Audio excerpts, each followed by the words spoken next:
d'aujourd'hui, nous sommes les hommes de demain. Pour nous, tous les rêves sont permis, tous les espoirs aussi. Vous nous avez donné la vie, vous nous devez un peu d'amour. On ne demande pourtant pas grand-chose. Un peu moins de promesses, un peu plus de bonheur. Un monde un peu moins fou, un monde un peu meilleur. Toi qui tiens dans tes mains nos désirs et nos destins, le pouvoir de changer nos lendemains. Si ton cœur s'ouvre un peu à la pluie qui mouille nos yeux, aux blessures de notre planète bleue. Tu sais, tout peut changer, il suffit d'un peu de volonté, plus d'égalité, de fraternité.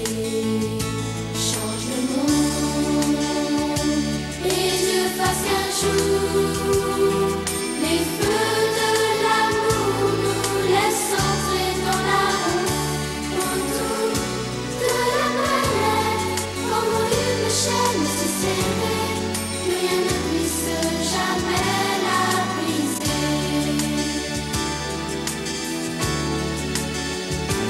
Toi qui sais que les mots prononcés sont des couteaux dans les mains de tous les marchands d'espoir. Les promesses qu'ils nous font depuis des générations sont les ombres de nos rêves sur fond de brouillard. Tu sais, tout peut bouger, il suffit de partager plus d'humanité, l'amour d'amitié. Change le monde et Dieu fasse qu'un jour les feux de l'amour nous laissent entrer dans la honte autour de la planète, comme une chaîne si serrée que rien ne puisse jamais la briser. Toi qui serres la main de tous ceux qui sont sans ce monde, toi qui sais parler que d'autres écoutent par la voix des ondes, dis-leur que la planète meurt et que tous les enfants sont en pleurs. Dis-leur à genoux qu'ils sont devenus fous. Dis-leur tout. Toi qui tiens dans tes mains nos désirs et nos destins, le pouvoir de changer nos lendemains. Si ton cœur s'ouvre un peu à la pluie qui mouille nos yeux, aux blessures de notre planète bleue. Tu sais, tout peut changer, il suffit d'un peu de volonté, plus d'égalité, de fraternité. Change le monde et Dieu fasse qu'un jour les feux de l'amour nous laissent entrer dans la honte autour de la planète, comme une chaîne si serrée que rien ne puisse jamais la briser. Change le monde et Dieu fasse qu'un jour les feux de l'amour nous laissent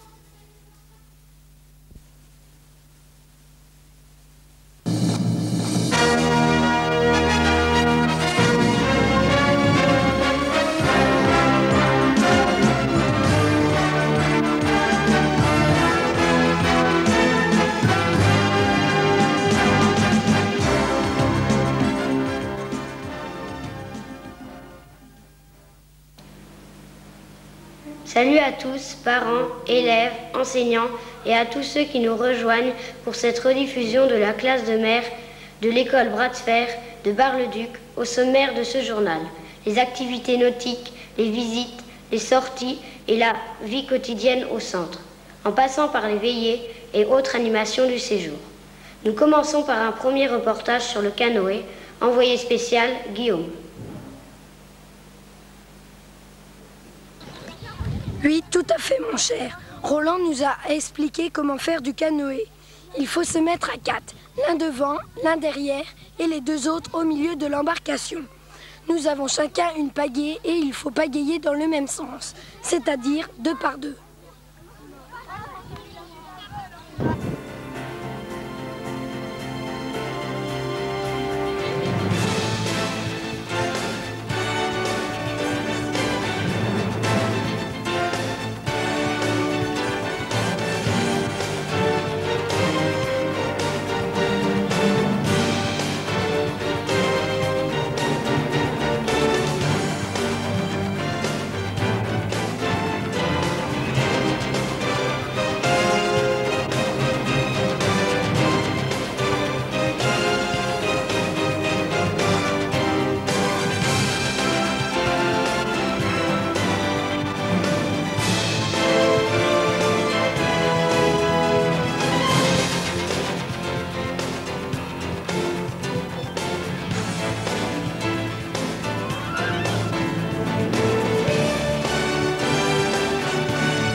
Avant d'aller plus en avant dans ce journal, arrêtons-nous au centre La Garenne qui nous reçoit. Reportage Nathalie.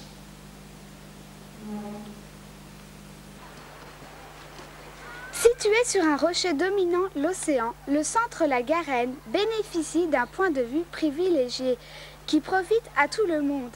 Les élèves en classe de mer, de mars à juin et de septembre à octobre. Pour les familles en maison familiale, de juillet à septembre. D'une capacité de 100 lits en chambre, de 3 à 5. L'association Vie et Créativité offre une restauration de qualité avec de multiples activités nautiques et de découvertes. De Pornic à Prigny en passant par l'ostréiculture du pays de Ré.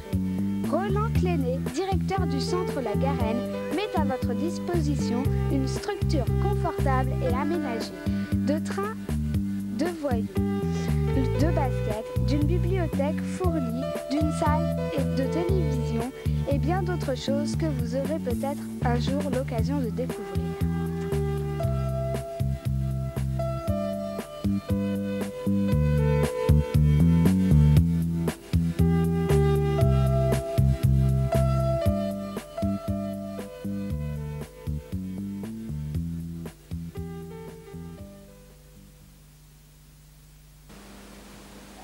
Je ne sais pas vous, mais moi, j'aime bien les huîtres.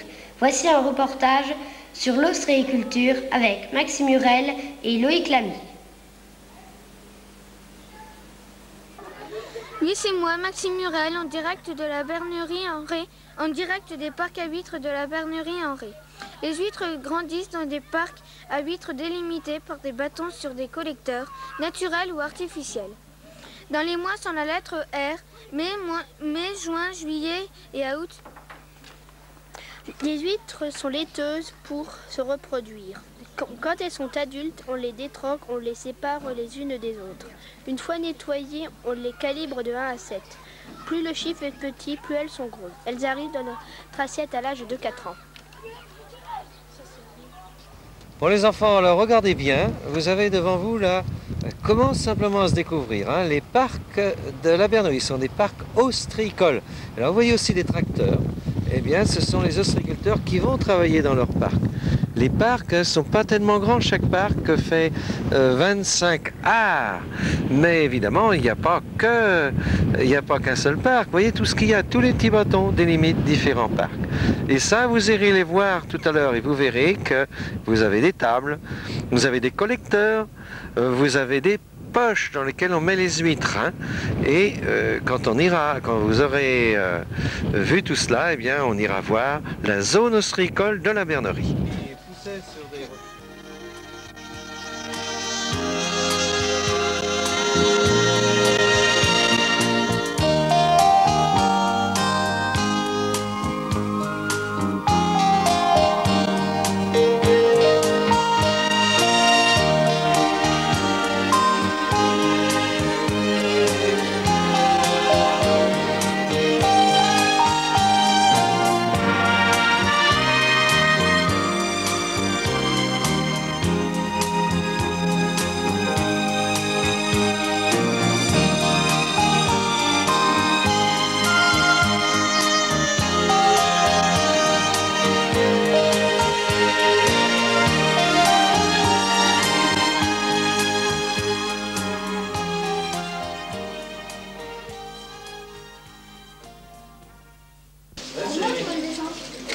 Et après, elles sont mises dans les...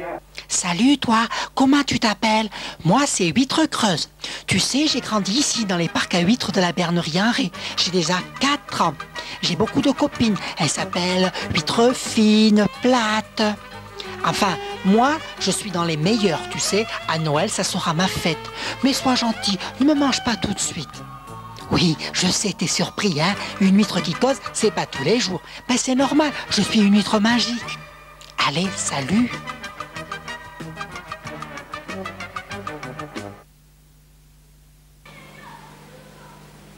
Nous poursuivons notre journal avec un sujet sur la classe, présenté par Léa. Avec ce séjour en classe de mer, il est normal d'écrire à nos familles. D'abord pour les rassurer en leur donnant de nos nouvelles, ensuite pour les informer du bon déroulement de notre classe de mer. De notre excellent accueil par Roland et Jean-Claude, à notre installation dans nos chambres, en passant par notre première activité nautique, le canoë. Nous avons de quoi raconter dans nos lettres.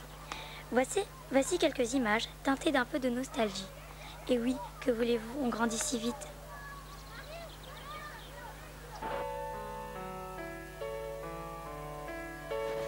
Nous sommes bien arrivés à la bernerie Henri où je suis en classe de mer avec l'école. Il fait beau, il y a du vent et un ciel bleu. Comme nous te l'avons dit, je suis partie en classe de mer à la bernerie Henri dans la Loire-Atlantique. Il fait super beau avec presque pas de vent. Le ciel est d'un bleu, je ne peux pas te dire. En tout cas, je passe un bon séjour. Salut Aurélie, salut papa, tout va bien. Nous sommes arrivés plus tard que prévu.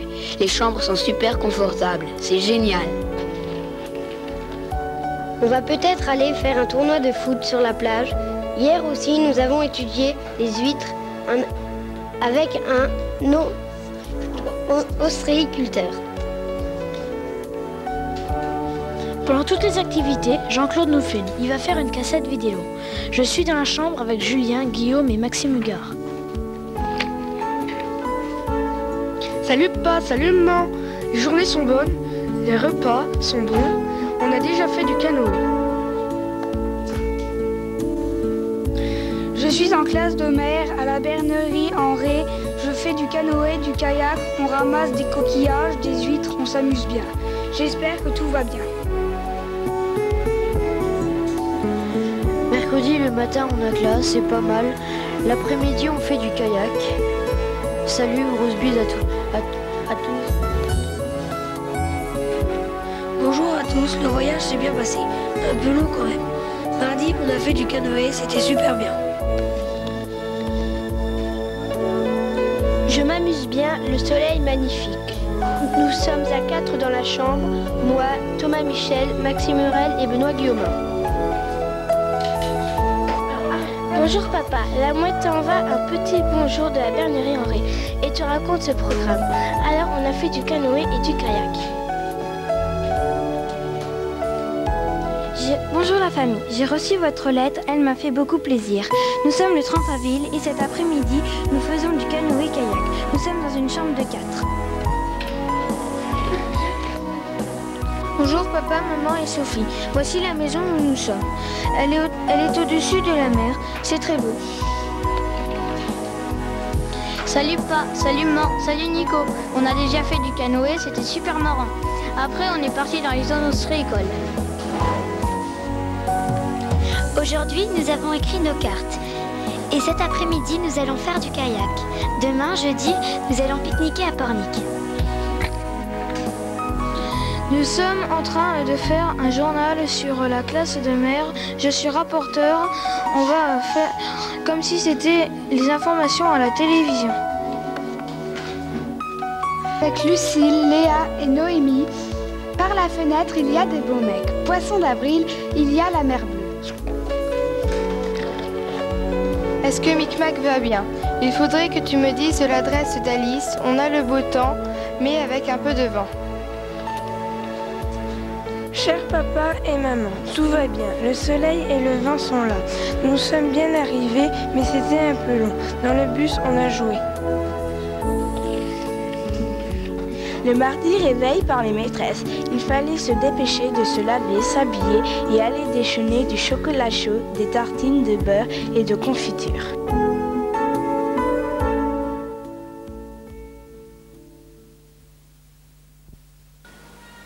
Il est midi, c'est l'heure de passer à table avec Julien.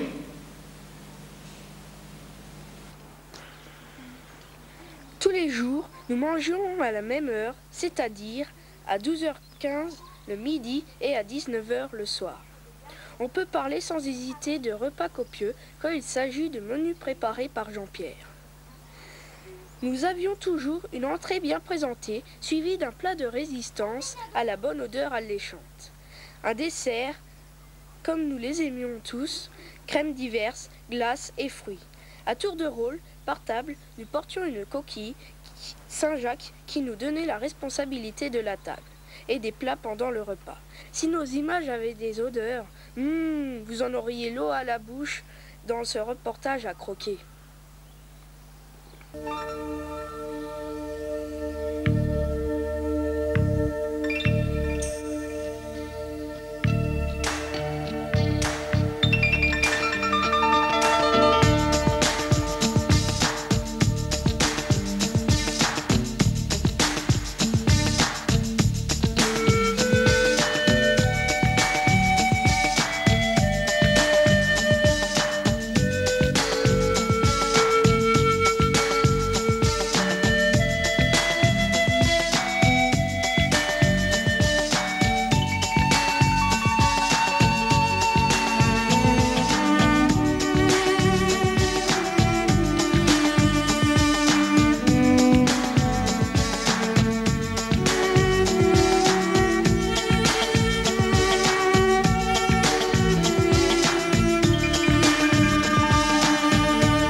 Après le canoë, nos élèves découvrent le kayak. Reportage Victor. Dites-moi, vous qui avez la grosse tête, connaissez-vous la différence entre un canoë et un kayak? Je parie que non. Eh bien, c'est très simple. Dans un canoë, vous êtes à genoux avec une simple pagaie, et dans un kayak, vous êtes assis avec une double pagaie. Pas mal le niveau de mes connaissances, hein? Bon, plus sérieusement, je vous raconte le déroulement de cette activité qui commence par un gilet de sauvetage qu'il est obligatoire de porter.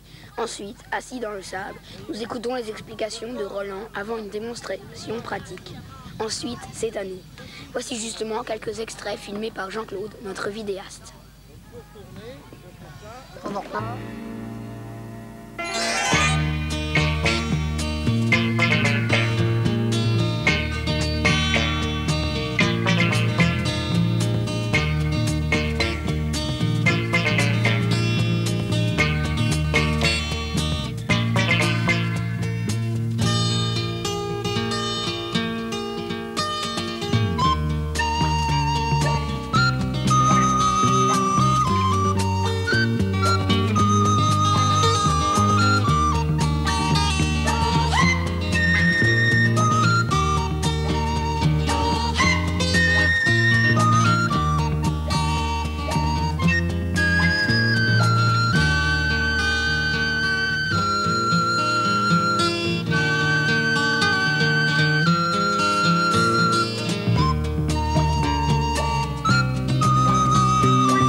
Avec la sortie à Pornic, c'est une journée sympa qui nous attend. Reportage, Jérémy Masson, Maxime Hugard.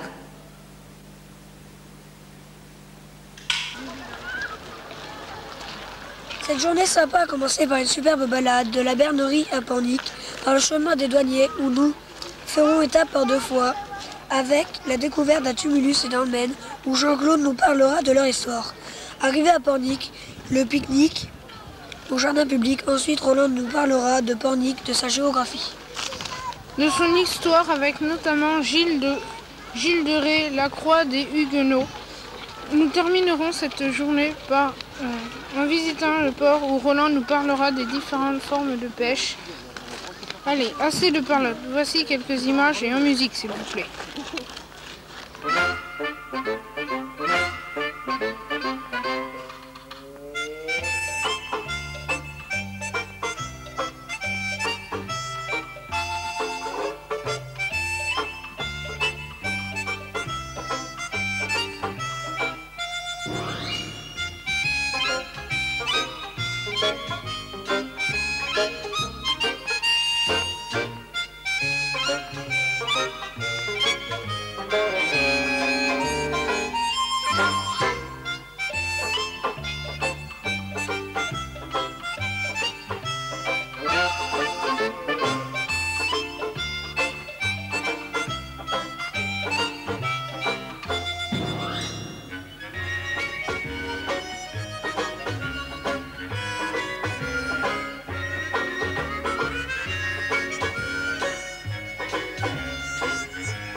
Bon, Gilles de Ré, les enfants, c'est un personnage très bizarre.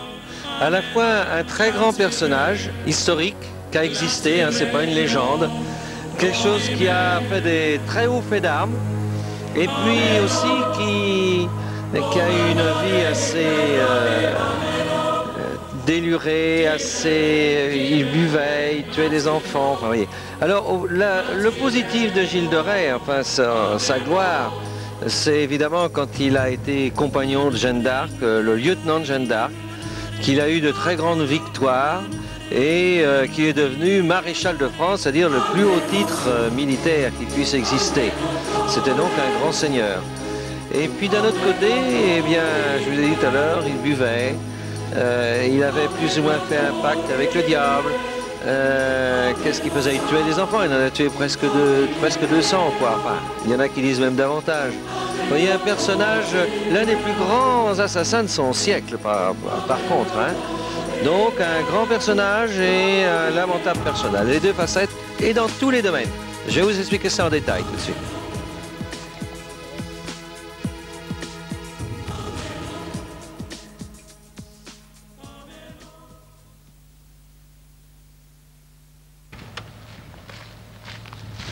Regarde, c'est le château de Gilles de Ré. Ah ouais, Barbe Bleue, celui qui tuait les enfants. N'importe quoi, tu dis conneries. Barbe Bleue a aucun rapport avec Gilles de Ré. C'est une légende comme Cendrillon, Petit Poucet. Et vieux, faudrait arrêter le Club Dorothée. Hein. Eh, tu me cherches là, vieux? T'es fâche pas, même les adultes peuvent se tromper. D'accord, papa. Dis-moi, en attendant, tu pourrais m'offrir une barbe à papa? Ah ah, t'es comique toi, Barbe Bleue, barbe à papa. Hey, encore une comme ça et tu passes aux grosses têtes. Allez viens, bouffon, on s'en va. On va rejoindre.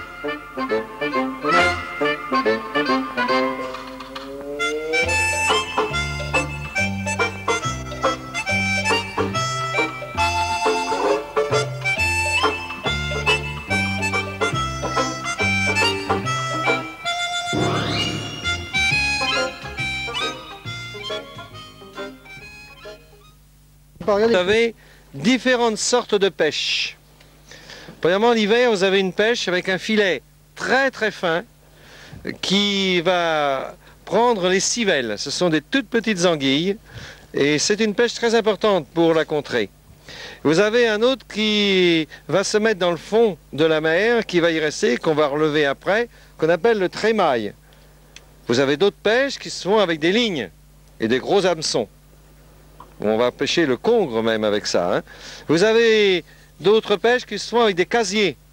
Alors là, on va pêcher des langoustes, des homards, des gros crabes. D'accord? Et vous avez une autre pêche, alors vous avez tout un tas d'autres pêches. Vous avez la pêche à pied. Si vous avez la pêche, vous verrez aussi que vous allez pêcher avec des petits objets. Et vous avez un autre qui se fait avec un chalut. Et le bateau qui tire le chalut va s'appeler comment? Chalutier. Un chalutier, bravo, vous avez 10 sur 10. D'une part. Et t'arrêtes de rêver, faut rejoindre les autres. Oh, qu'est-ce qu'il est beau. Qui ça, Pierre? Mais non, le chalutier. Dis, tu sais pourquoi on appelle ce bateau un chalutier? Non, mais je suis sûre que tu vas me le dire. Regarde ce filet, on l'appelle chalut, d'où le nom chalutier. C'est même un chalutage arrière. Ah, comme sur la maquette de Jean-Guy, le neveu de Roland. Il a même appelé ce bateau la Marie-Morgane. Et le filet sur le côté. Oh, qu'est-ce qu'il est beau. Qui ça, le chalutier? Mais non, Sébastien. Alors maintenant j'y suis. Sébastien et la Marie-Morgane. C'est bien, t'as tout compris. Allez, ne traînons pas. Ils s'en vont pour très longtemps, dans la brume, dans le vent, comme les nuages s'en vont en voyage, les marins quittent le port, ils auront le souvenir. Avant d'aller se coucher, nos élèves ont la chance de participer à une veillée-jeu. Reportage Lucille Carré.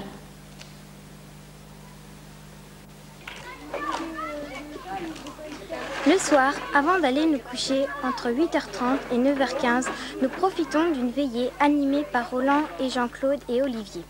Des jeux dynamiques en début de soirée, mais plus calmes en fin de veillée. Des chants. Un soir, Roland nous a même fait découvrir la superbe maquette d'un chalutier réalisé par son neveu Jean-Guy. Mais ce soir, c'est grands jeux et chants avec notamment la fameuse Garuche.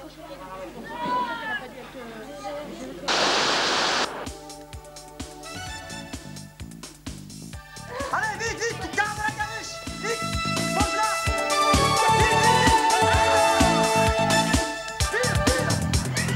Dans la troupe, y'a pas de champ de bois, y'a des nouilles, mais ça ne se voit pas. La meilleure façon de marcher, c'est encore la nôtre. Y'a qu'à mettre un pied dans l'eau et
jungle, celle de la bernerie. Ça t'étonne, mais à la bernerie aussi, on peut faire une jungle. Le jeu est très simple.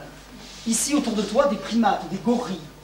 Et toi, tu dois t'imposer comme le roi de ce jeu, donc le roi de la jungle. À savoir, le roi de la jungle, Tarzan. Ils vont tous, dans un instant, faire un cri très primitif de gorille. Hein, ils vont faire « Oh !» comme ça. Et toi, tu devras, en tant que roi de la jungle, faire le cri de Tarzan et être supérieur à eux par rapport à la voix. Le cri de Tarzan est très simple, c'est « Oh !» D'accord ? 2, 3 !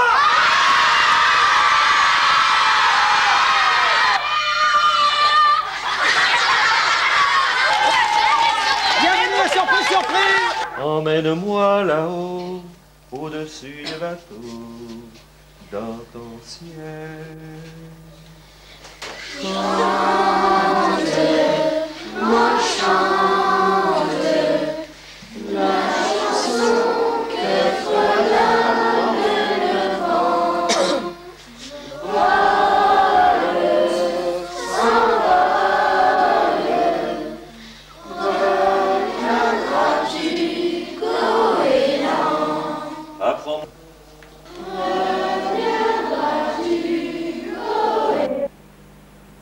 Allez, bonne nuit les petits, le marchand de sable va passer. Reportage sur le coucher, Thibaut.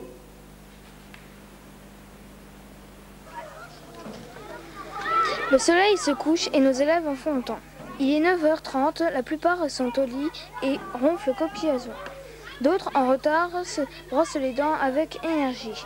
Enfin, il y a ceux qui ont du mal à trouver le sommeil et qui en profitent pour lire BD ou autres magazines préférés.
Chancel.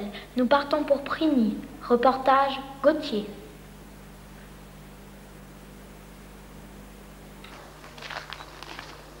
C'est en vélo que nous avons rejoint Prigny pour y faire étape, comme jadis les pèlerins de Saint-Jacques-de-Compostelle. Arrivé à la chapelle, Roland nous conta les origines de la bernerie avec Perrault le Bernier. Il nous apprit que Prigny fut envahi par les Vikings. À chaque statue de saint, Roland nous racontera leurs origines. Quel merveilleux voyage dans le temps, voici quelques extraits.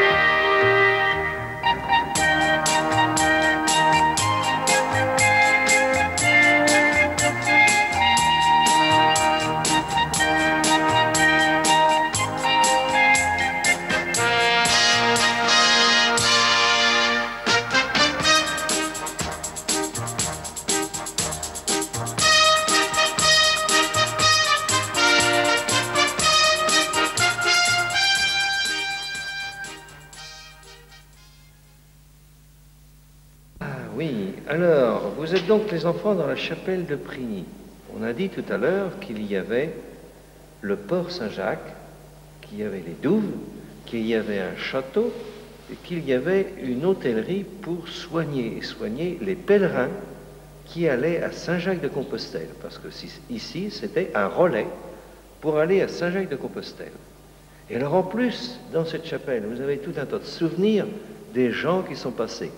Vous avez par exemple une pièce là, de bateau, une ancre marine, qui a été laissée par les Vikings.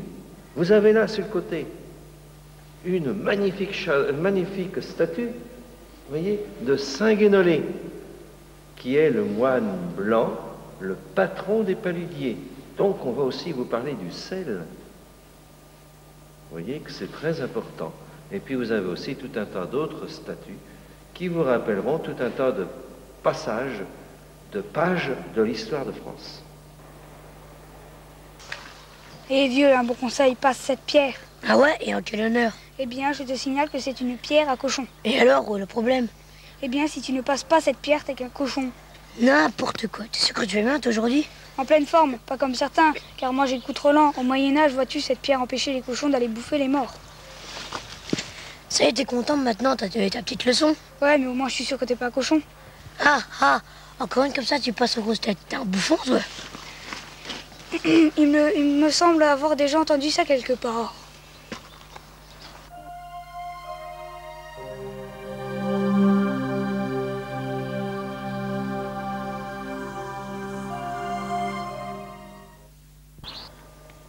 Oh, la statue de Saint-Guénolé, ma préférée.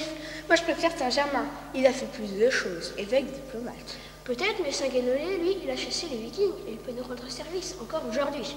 Qu'est-ce que tu veux dire, Carla? Eh bien, si jamais tu ne trouves pas de mari, tu viens planter une aiguille dans le pied de Saint-Guénolé et l'année qui suit, tu en trouveras un. Mais imbécile, tu crois que j'ai besoin de ça pour me trouver un mari? Tu te trompes. Oh, allez, te fâche pas. Et puis, si tu trouves pas de mari, je pourrais toujours te dépanner si tu cherches un homme, un vrai comme moi. Alors là, tu peux toujours courir, espèce de macho. Ça sonne bien, je cours vite.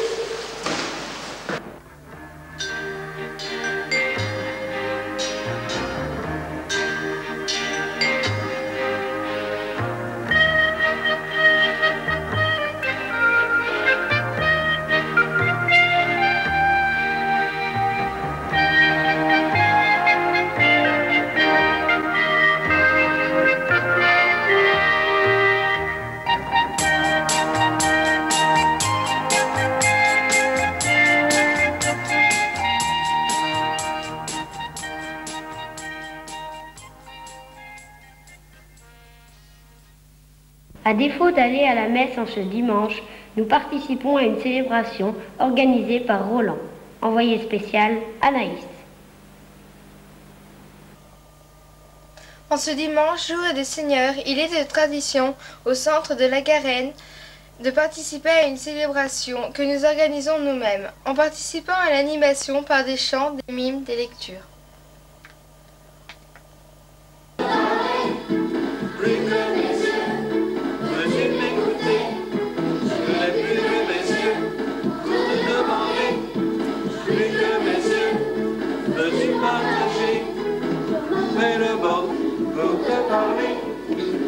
que mes yeux, veux-tu m'écouter? Veux-tu m'écouter? Je n'ai plus que mes yeux. Mon plus beau chant d'amour. Tu vas citer Edith à la mer. Silence, tais-toi. Le vent tomba, et il se fit un grand bruit. Esprit de Dieu, a traversé ma vie. L'Esprit de Dieu, comme un vol de colombe, au-dessus du Jourdain. L'Esprit de Dieu,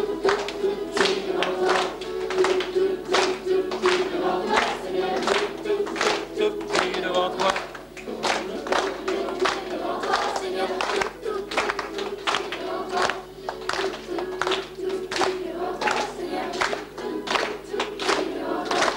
Par le passage du Goua, nous avons la chance de pouvoir rejoindre l'île de Noirmoutier. C'est justement à cet endroit que nous attend notre grande reporter, Caroline. Noirmoutier est devenu un lieu touristique unique au monde. Depuis 1972, un pont relie Noirmoutier au continent. Au programme des marais salants, à l'église Saint-Philibert, en passant par la traditionnelle récolte des coquillages sur la plage des Herbaudières. Je vous invite à nous accompagner dans le souvenir de cette journée. Bon alors les enfants, regardez bien ce Goua qui a été donc pavé en 1922 et qu'on peut franchir en quart depuis 1927, mais bien avant il était franchi. Quand les Hollandais ont envahi l'île, eh bien les Noirmoutiens les habitants de Noirmoutier ont pu s'évader par ce Goua. Bon, si vous regardez bien en face de vous les enfants, vous avez un marais salant. Regardez comme c'est joli. L'eau vient par un canal. Je vous ai montré le canal quand on est venu. Et puis après, ça passe par des étiers. Et ça arrive dans ce marais. Et grâce à deux phénomènes, parce qu'il n'y en a pas qu'un, grâce au phénomène d'évaporation et au phénomène de cristallisation, eh bien, le sel va pouvoir être récolté dans ce marais.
Amis visiteurs, soyez les bienvenus dans ce lieu très ancien, recueilli sous ses voûtes romanes.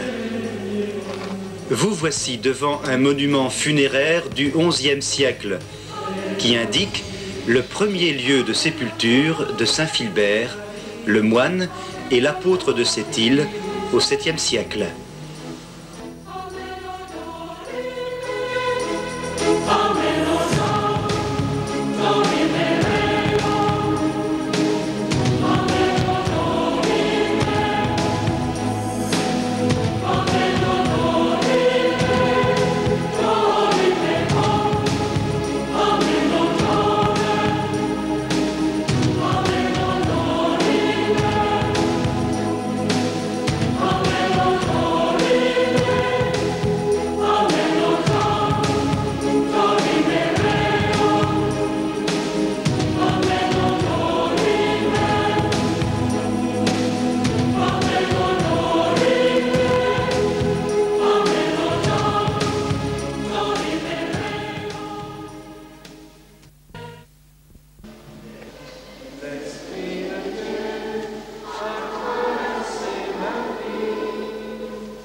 l'Esprit de Dieu, venu dans le cœur.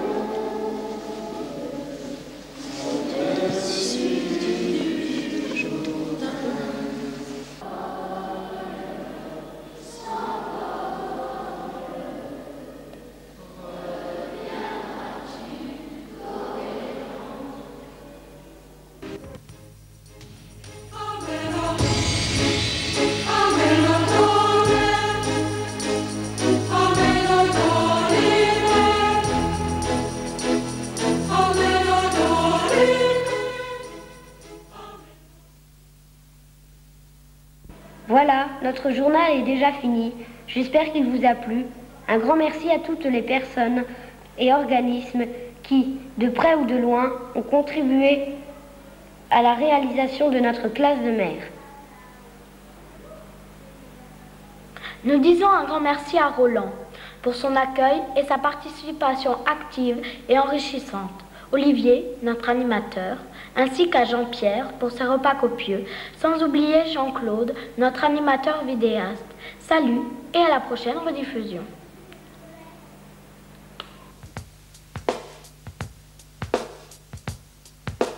Tout petit devant toi, Seigneur, tout petit devant toi. Tout petit devant toi, Seigneur, tout petit devant toi. Quand l'orgueil malfaisant efface ton regard d'enfant, quand la loi du plus fort